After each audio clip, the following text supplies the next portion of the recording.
Sveiki, čia Gintarė iš Tavo sveikata LT ir šiandien aš noriu Jums papasakot apie tai, kaip protarpinis badavimas ir apskritai ar protarpinis badavimas gali padėti turint kepenų ligas, ypač kai kalbame apie suriebėjusias kepenų ligas ne dėl alkoholio kaltės arba dar vadinama nealkoholinė suriebėjusių kepenų liga, trumpinimas yra NASKL.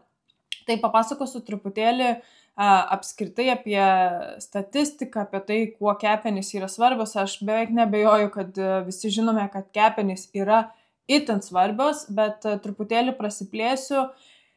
Papasakosiu apie tyrimus, kokie šiandien jau egzistuoja, kas liečia protarpinį badavimą ir kepenis.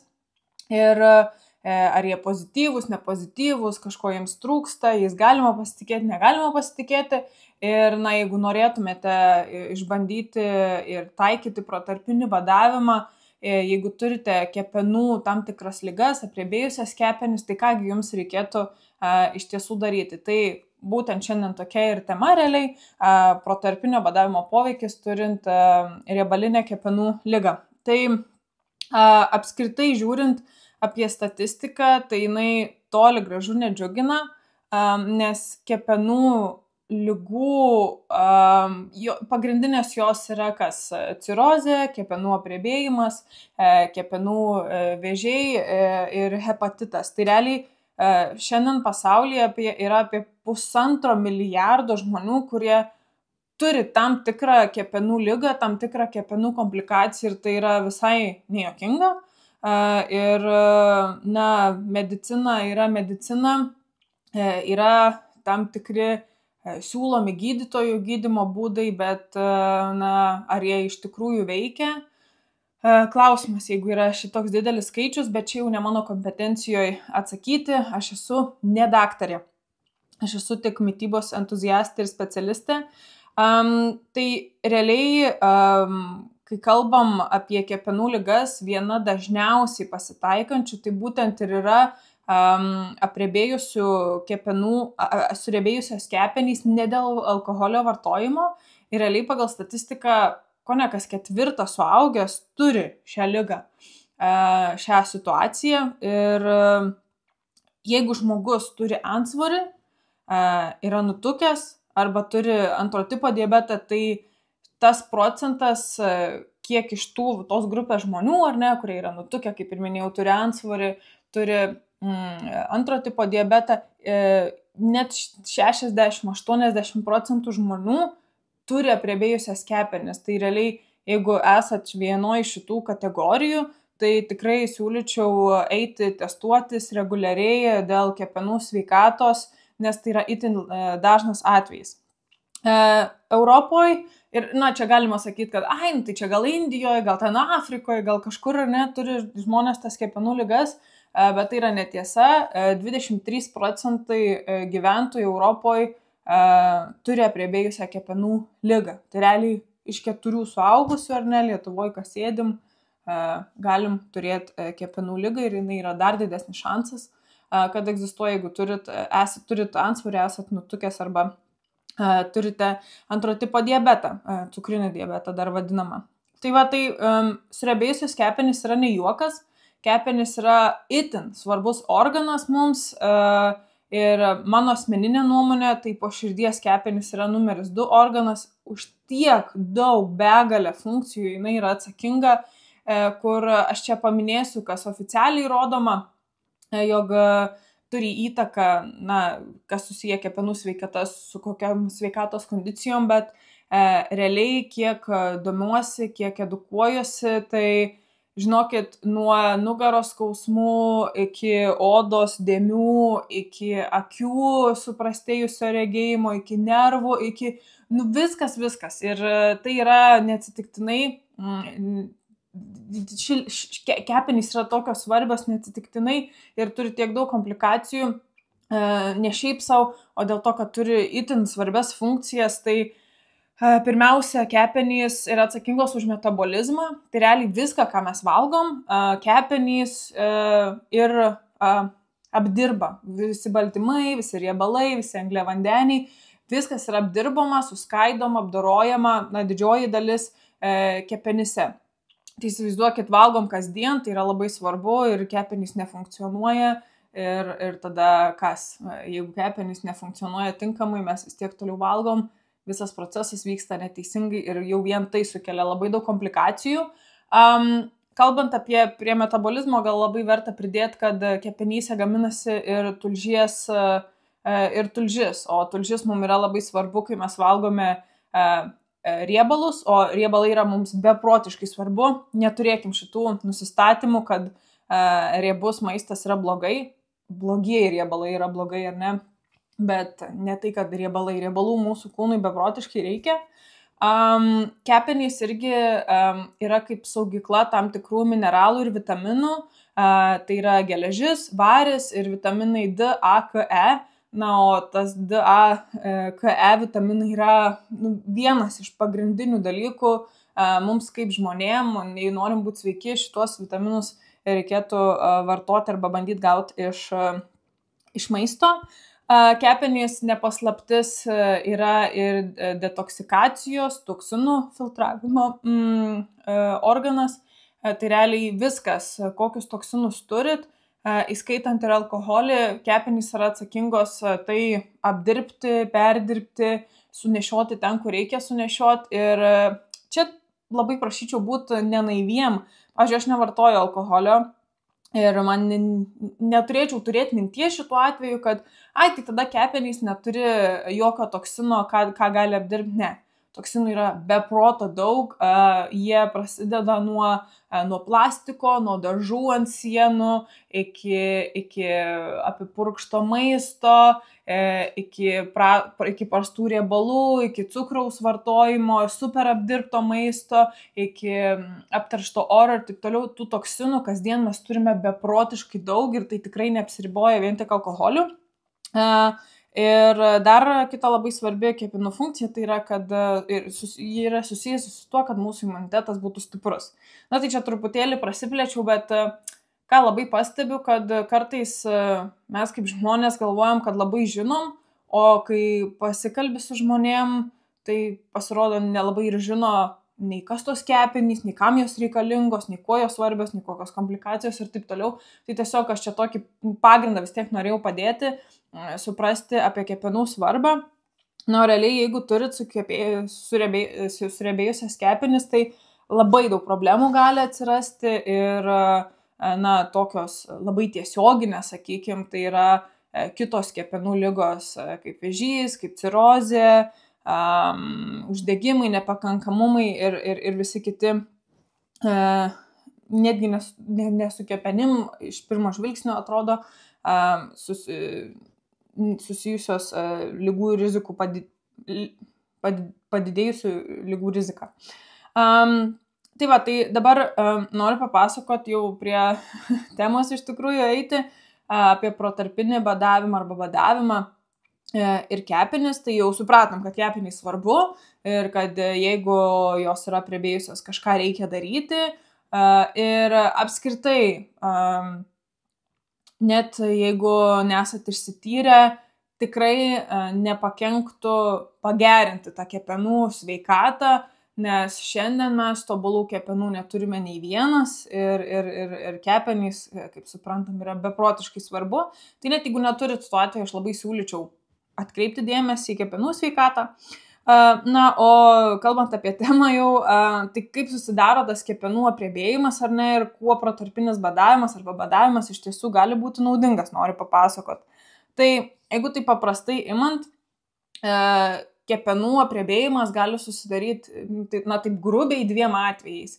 Tai pirmas yra, jeigu vartojama daug, dažnai ir ilgą laiką alkoholio, o antras yra dėl mitybos ir apskritai gyvenimo būdo įpročių. Ir iš tiesų antrasis atvejis yra žymiai dažnesnis, nes kaip minėjau, ta nealkoholinė kepenų apriebėjimo liga yra viena dažniausių kepenų ligų. Tai ką dabar čia reiškia tie mitybos sutrikimai, ar ne, gyvenimo būdas ir taip toliau. Tai vienas iš dalykų yra, kad jeigu turite labai sėdimą aplinką, nemėgstate judėti, nepatirite fizinio krūvio, tai gali būti labai didelė priežastis, bet antroji daranti labai didelę įtaką, tai yra tai, ką iš tikrųjų valgote.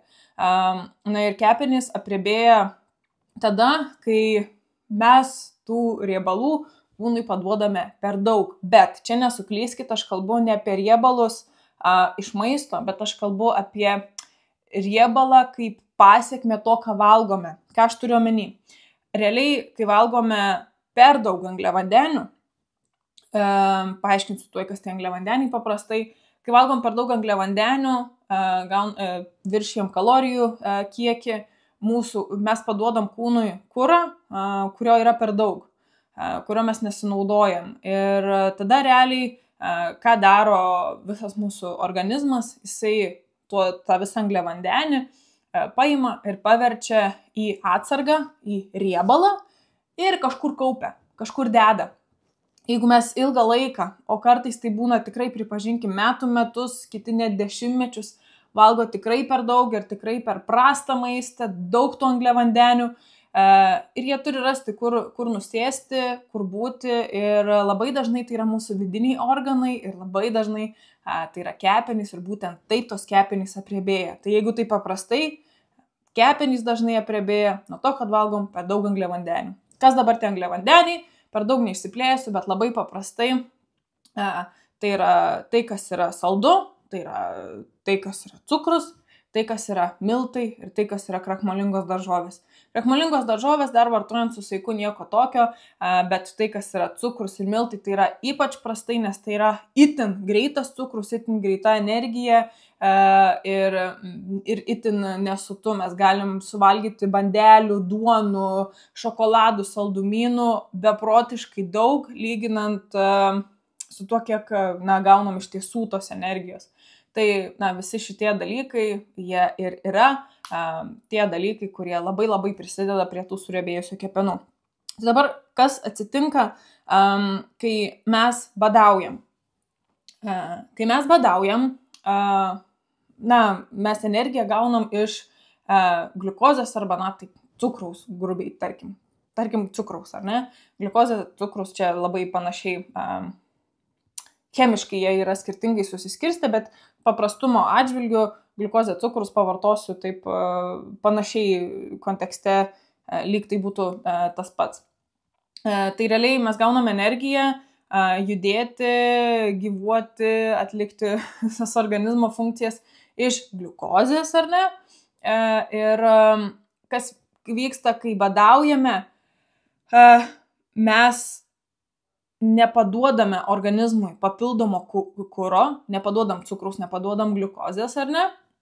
Ir tada ilgainiui mūsų kūnas badaujant naudoja tuos išteklius gliukozės, ką mes dar turim organizme, ir atsiranda toks taškas, kai nebeturim organizme lengvai prieinamos gliukozės, ir ką tada daro mūsų kūnas, jisai tada pradeda imti energiją iš kūne esančių riebalų. Ir labai dažnai tie kūne esantis riebalai, yra paviršiniai riebalai ir yra aplink organus, visceraliniai vadinami riebalai. Tai kai jau kūnas pradeda naudoti riebalus energijai, labai dažnai jisai mėgsta pradėti imti riebalus ne nuo paviršiaus, o nuo organų. Tai būtent taip toks mechanizmas yra, kad kepenų apriebėjimas pradeda mažėti. Yra potencialių labai naudų, kas kalba, ir aš esu dalinai to šalininkė, sakykim taip, apie mažai angliavandenių, mažiau angliavandenių turinčias dietas, mitybas, tarkim ketogeninė dieta, ar ne, periodais, ne visam gyvenimui periodais.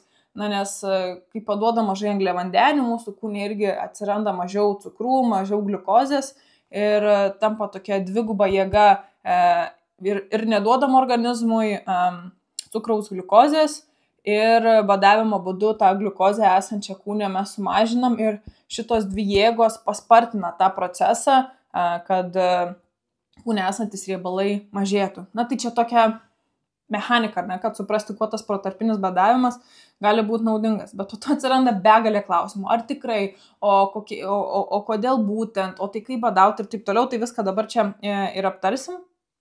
Tai jeigu taip labai moksliškai žiūrint, tai kodėl būtent tas badavimas gali būti naudingas, turint kepenų visokias disfunkcijas, tai vienas dalykas, tai kad gerina gliukozės ir insulino funkcionavimą, skatina riebalų apykaitą, mažina uždegimus ir skatina autofagiją. Na, autofagija, taip trumpai, tai yra, kad organizmas pradeda, kai pasiekėm autofagijos fazę, organizmas pradeda naikinti prastas, nefunkcionuojančias, negeras ląsteles ir vietoje to atsiranda jaunos stiprios naujos ląstelės. Tai ląstelių regeneracija, ar ne tokia. Tai realiai dabar tikrai klausimas yra, kaip ir kiek laiko badauti, norint pagerinti kepenų funkciją. Tai dabar pirmiausia, labai mažai daktarų jums rekomenduos protarpinį badavimą, turint kepenų kažkokias tai problemas. Dėl ko? Dėl to, kad viena, vis dar tam, kad medicina pripažintų, jog tam tikras būdas yra veiksmingas, reikia beprotiškai didelių tyrimų, ilgo laikotarpio tyrimų su žmonėmis, kad jie galėtų padaryti tvirtą išvadą, jog taip, tai yra tiesa. Kas liečia protarpinį badavimą ir kepenis, mes šiandien neturim tokių tyrimų, nes tai yra vis dar labai karšta sritis, kuri labai daug dabar tyrinėjama ir kol kas mes dar neturime tokių labai tvirtų, didelių tyrimų, kad galėtume pasakyti, taip, tikrai protarpinis badavimas mažina kepenų apriebėjimą. Tačiau tie tyrimai, kurie yra su žmonėmis, su pelėmis, didesni, mažesni, vienokiom sąlygom, kitokiom sąlygom, praktiškai visi, dauguma jų iš tiesų rodo labai pozityves išvadas, labai pozityvus rezultatai ir kone visose yra pagerėjimas, kas liečia kepenis. Tai aš čia tuo šiandien ir remiuosi. Tai realiai, kiek pavyko apžvelgti tų tyrimų, tai noriu labai tiksliai pasakyti, kas jau yra išbandyta tuose tyrimuose ir parodė, jog yra teigiamas poveikis, kas liečia kepenų apriebėjimą. Tai apie tos tyrimus papasakosiu truputėlį plačiau pabaigoje, bet jeigu taip grubiai, jeigu skubat, žodžiu, buvo tokie badavimo režimai, kurie padėjo pagerinti kepenų funkciją. Tai vienas buvo tyrimas, kai žmonės badavo mėnesį ne žmonės, pelės iš tikrųjų, badavo mėnesį 12 valandų, buvo kepenų pagerėjimas, kitas buvo 3 mėnesius buvo taikomas pakaitinių dienų badavimas, trečias buvo 16 valandų badavimas metus, tada kitas buvo 12 savaičių badavimas laikantis 16 valandų protarpinio badavimo. Ir kitas tyrimas iš tiesų lygino, kurie tie badavimo režimai yra geresni. Tai ką atrado, kad paros badavimas yra efektyvesnis nei 12 valandų badavimas, o 5 ant 2 pakaitinių dienų badavimas buvo efektyvesnis nei 6 ant 1 badavimas. Dabar čia tie visi pakaitinių dienų badavimas, čia tiek valandų, tas ant to ir taip toliau. Tai iš tiesų neišsiplėsiu, galit ir pasiskaityti, ir mūsų puslapį, ir apskritai labiausiai tai siūlyčiau įsigyti mūsų naują pilną badavimo programą. Dėl ko? Dėl to, kad badaujant šito užsiimu tikrai ne pirmus metus, ir tyrimų analizė, ir praktika, ir darbo su klientais šituo atžvilgiu, tai visapusiška, ar ne, tokia patirtis ir žinios. Tai tikrai yra daug komplikacijų, jeigu badaujat neteisingai. Gali ir plaukai pradėti slinkti, ir hormonai sutrikti, visokie galvos skausmai, užkietėję viduriai, ir tų rizikų yra labai daug. Dėl to labai svarbu yra pirmiausia pripratinti organizmą tinkamai prie badavimo, ir pasirinkti tinkamą badavimo režimą, nes tai, kas man patinka, nebūtinai jums tiks. dėl to, kad reikia atsižvelgti, koks jūsų gyvenimo ritmas, kokia jūsų sveikata, kokia jūsų lytis, vyrai, moterys, menopauzės, nemenopauzės moteris turėtų badauti visiškai skirtingai, atsižvelgti turėtumėte į savo amžių, į savo tikslą, ar ne? Visi galvoja, kad oi, badausiu tik dėl to, kad numesti svorio, bet yra tiek daug priežasčių badauti, nemetant svorio, ir vieną iš jų šiandien kalbame, tai yra apriebėjusios kepenys, ar ne, ir tų kitų ligų yra sąrašas, tai tikrai labai svarbu dar ir dėl ko norite badauti, tai tikrai siūlau įsigyti programą, painvestuoti vieną kartą, galėsit ir su draugais, pažįstamais pasidalinti, tai ten rasit ir receptus, ir visas reikalingas žinias, tikrai pasistengiau jas pateikti taip, kad neatrodytų, jog skaitote ten 400 puslapių knygą, o konkrečiai 1, 2, 3, 4, 5, tas, tą reikia žinoti, tai ir žinios, ir receptai, ir sklandus adaptacinis planas, kas beprotiškai svarbu, ir nuorodos, kaip būtent savo, pagal savo situaciją prisitaikyti tą badavimą, tai tikrai labai rekomenduoju, nes praleidau labai daug laiko ir mokslinius tyrimus įvairius skaitydama apie protarpinį badavimą ir visi kiti dalykai, žodžiu. Tai čia toks intarpėlis. Tai va, dėl to aš ir net neįsiplečiu, nes informacija apie tos badavimus, režimus egzistuoja, visko nesukišiu į vieną video. Tai taip, gal visgi aš apie tos tyrimus per daug neišsiplėsiu, nebent kažkas norėtų, tai pakomentuokit, padarysiu atskirą video. Bet realiai čia turiu dar tokių porą dažnai užduodamų klausimų. Tai vienas iš jų yra, kada reikėtų tirtis dėl kepenų ligos. Tai jau, kaip ir minėjau, jeigu turite antsvorį, esat nutukę, vartojat alkoholį daug ir dažnai, arba turite cukrinį diabetą, ar ne, bet papildomai paminėsiu tai, kad jeigu giminėje yra, kas turėjo arba turi kepenų ligas, reiktų kreiptis, ir jeigu turit hepatitą, ir jeigu naudojat vaistus, kurie turi pašalinius poveikius kepenim. Ir čia jau patys turit pasiskaityti arba internete, arba lapelį ar ne savo vaistų kažkokiu ir pasižiūrėti, kokie tie pašaliniai poveikiai, nes daktarai jums neateis ir nepaaiškins, jie neturi laiko, kokie tie gali būti šalutiniai poveikiai. Tai čia jau yra užduotis jums. Antras klausimas, ko dažnai susilaukiu, tai čia toks paprastas, ar ne, ar gali badavimas pabloginti kepenų sveikatą. Tai šiaip, kaip ir minėjau, esami tyrimai, jie negali tvirtai pasakyti dėl mokslinių reikalavimų, medicininių reikalavimų, ar ne, kokie tie turi būti tyrimai, įrodymai ir taip toliau, kad protarpinis badavimas labai toks ir toks, jis labai padeda, turint apriebėjusias kepenis. Tai negalim padaryti tokių išvadų, bet čia yra tiesiog tokia situacija, kad turim teigiamą efektą rodančius tyrimus, jog protarpinis badavimas padeda turint kepenų įvairias disfunkcijas. Ar gali pabloginti tokių tyrimų, iš tikrųjų aš asmeniškai neradau. Taip, ką dar gali daryti, kad pagerintumėte kepenų sveikatą, neįskaitant vaistų?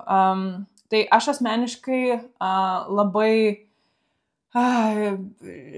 praeitais metais atradau labai tokį stiprų dalyką, tai yra mechaninį akmenukų pašalinimą kepenyse, kurių pasirodo mes turim visi ir jų yra be proto daug. Tai aš dariau tokį pašalinimą 2 kartus. Čia yra ne operacija, bet čia yra namų sąlygom, bet turiu kažkiek netgi tų akmenukų išsisaugojus. Tai iš poros kartų ten tikrai virš 50 tų akmenukų didesnių, mažesnių pasišalino iš organizmo. To dabar toliau tęsti nebegaliu, kol kas neslaukiuosi. Tai kadangi labai yra neaišku, kokios gali būti komplikacijos, tai dėl to šiam laikui esu sustabdžius mechaninį akmenų pašalinimą, bet kai tik būsiu būsenoje, kai galėsiu daryti, tai būtinai grįšiu.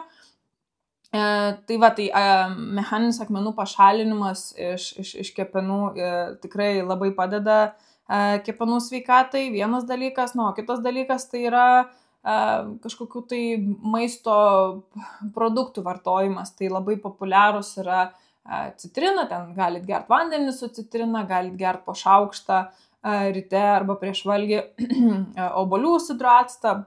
Labai yra tokie rimti dalykai, kad tikrai pagerina, ir po to jau galit valgyti maistą, kuris stiprina kepenis. Tai toks paprasta taisyklė, kuo maistas kartesnis, tuo yra geriau kepenim. Tai ten pavyzdžiui kokia nors rūkola, tarkim, tai kiaulpienė, labai geri dalykai yra kepenim, tai bet jau šitą beje, man atrodo, aš esu įdėjus į badavimo irgi knygą tą programą, koks tas maistas yra būtent kepenim stiprinti. Tai tokius dalykus gali daryti. Ir turbūt tiek žinių. Tik gal noriu vieną tyrimą iš tikrųjų aptart.